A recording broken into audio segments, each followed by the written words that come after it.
Hello, my name is Chris Liuzzo, and I'm one of the 4 faculty members of the New York State Department of Health's Learning Institute on Person-Centered Planning. The picture you have in front of you is of a man named Wolf Wolfensberger, and I am showing you his picture because he profoundly influenced all of the 4 faculty members of the Learning Institute, John O'Brien, Beth Mount, Hans Meissner, and I. I spent hundreds of hours studying with Wolf in the 70s and 80s. Beth spent even more hundreds of hours, and John even more than that.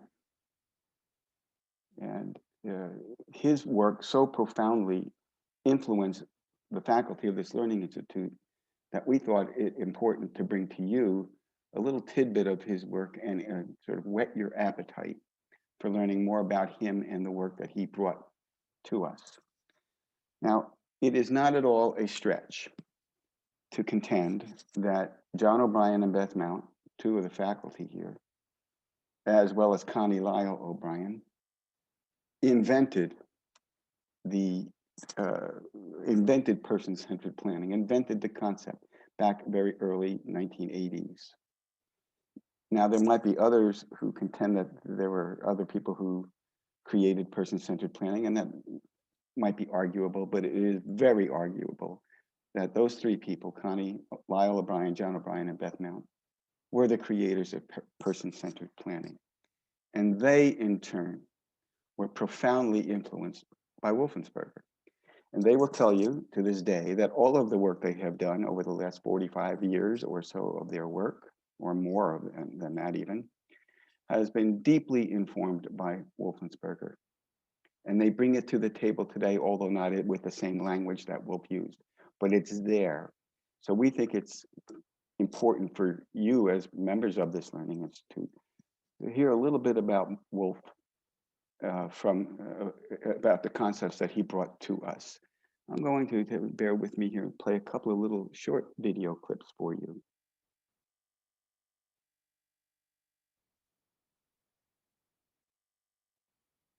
The analysis was so convincing, and that's the brilliance, I believe, of Wolfensberger, is that he's so eloquent. He's such a genius at helping us see the world in a different light.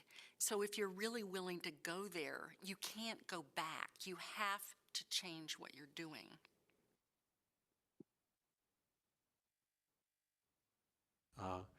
But I thought, well, this is a very interesting system, but in particular, the way that it applied in the actual lived experience of this group home and the kind of analytic power of Wolf's mind applied to this particular place actually taught me a lot. The theory would be something that you could puzzle over or pick on, but the actual using this set of lenses as a way to appreciate what real people are living, and also then to think about, so what would make this work better for the people involved?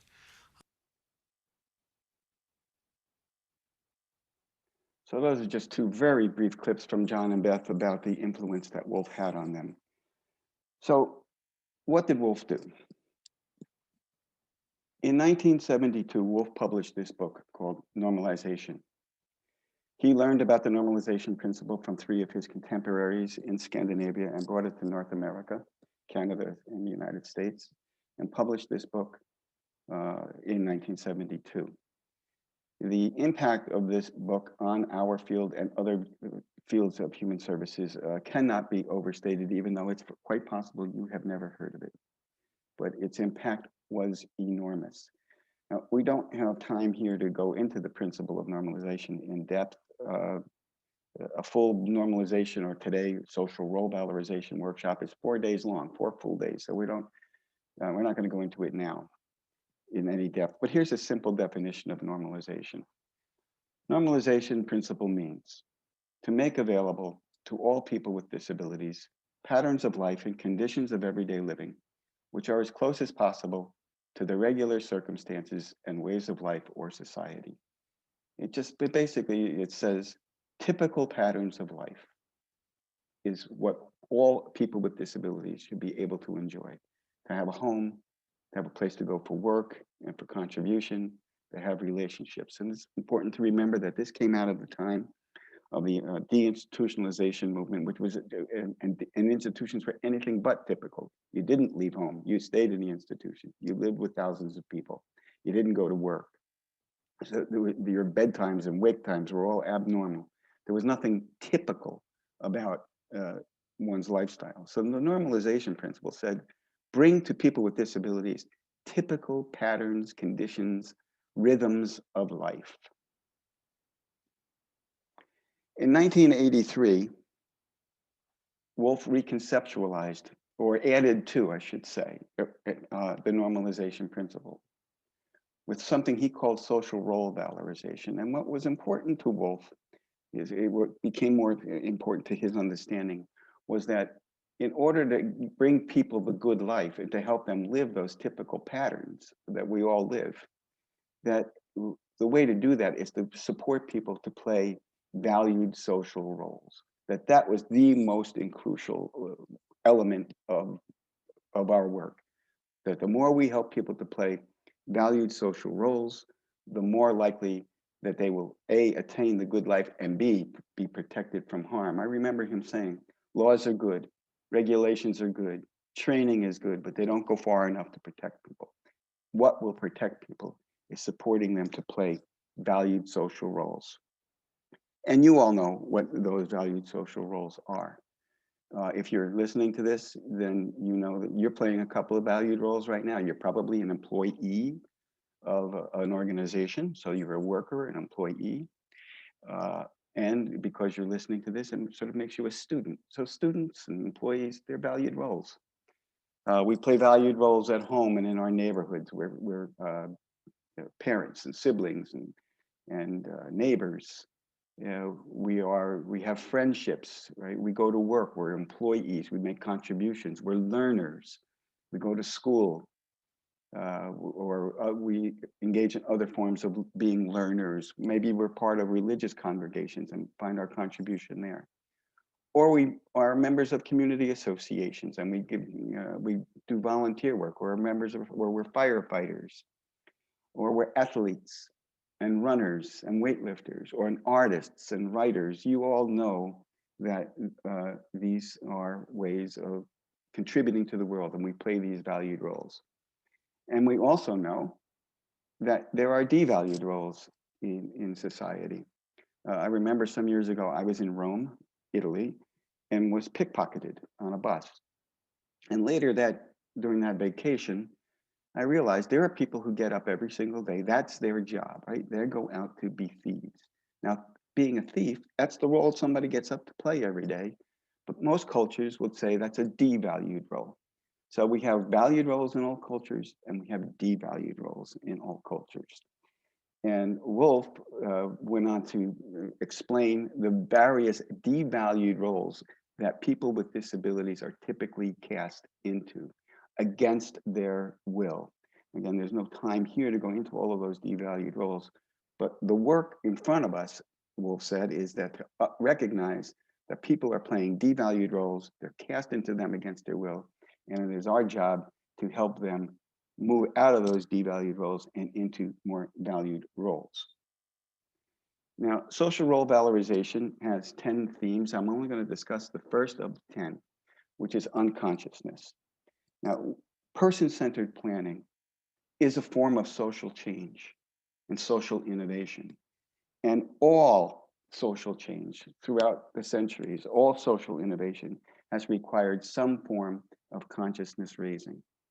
And SRV focuses on the unconsciousness of how unconscious we are of the devalued roles that so many people with disabilities play. So once we can open our minds and our hearts to the power of those devalued roles, that to see people that are cast into them, and to learn our own role in helping people stay in those devalued roles, then that will help us to leap forward and help people move into more valued roles. And that, now, why is that important to you? Well, the better we all understand the depth of devaluation and devalued roles and playing valued roles, the better we will be at being effective person-centered thinkers and planners. If you are immersed in SRV, normalization and SRV, it will incredibly enhance your skills and power as a person-centered planner, thinker, and doer. If you are, and we hope you are, interested in normalization and SRV, we would invite you to explore these resources. One is this video. It's about an hour long. I think it's 57 minutes, available from the University of Minnesota. And it gives you a sort of again, an hors d'oeuvre, a tidbit about what normalization is and who Wolfensberger was. But it's only about an hour long. Here are some other resources. There's socialrolevalorization.com. There's a website based in Canada, www.instavalor.ca. And the third and fourth resources here are places that actually offer training in social role valorization and other SRV related topics. One is the Social Role Valorization Implementation Project. Here's their website. They're based in Western Massachusetts, so not far at all from us New Yorkers. And the Keystone Institute likewise does training, and it is based in Pennsylvania, and again, not too far from us New Yorkers, and I hope you will consider taking advantage of these resources. Thank you.